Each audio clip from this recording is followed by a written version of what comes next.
Just a couple tips from Johnson Heating and Air Conditioning about changing your filters.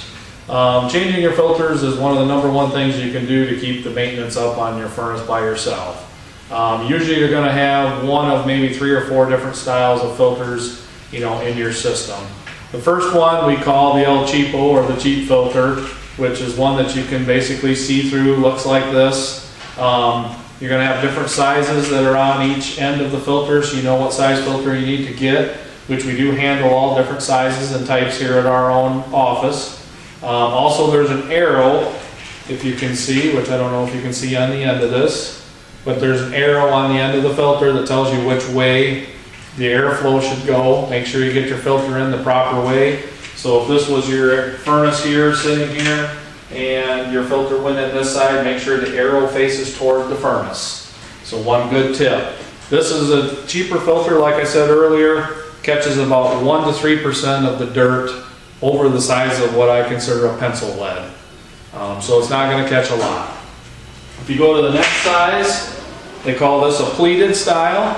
Again, it's going to have a little bigger arrows, the size of the filter. Make sure again that arrow is facing toward the furnace. This is a good furnace filter, but what you're going to have is this is basically a 30-day replacement filter. So every 30 days you should be looking at replacing this filter. It does a good job if you notice the pleating of it, but the problem is because it is a small 1-inch style filter, the static pressure gets high and it's harder on your equipment, and it makes your equipment run a lot harder and uses more energy because of the thickness of the filter is so thin. As it plugs up, it causes more friction basically in the airflow and more restriction or static pressure.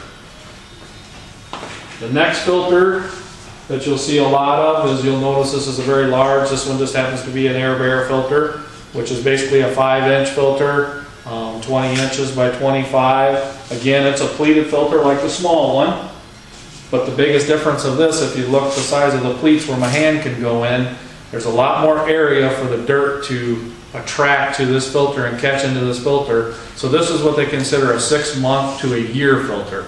Not only is this a much better filter, and this type of system can be added to your furnace, but this also will give you less restriction in your airflow. Also going to catch a lot more what they call microns, smaller microns filtration. Better for people with allergies, dust problems, things like that. Also going to keep your house cleaner. It's just a throwaway filter that can be changed every 6 months to a year. The next model, which we call, is like an accordion filter that basically you pull out.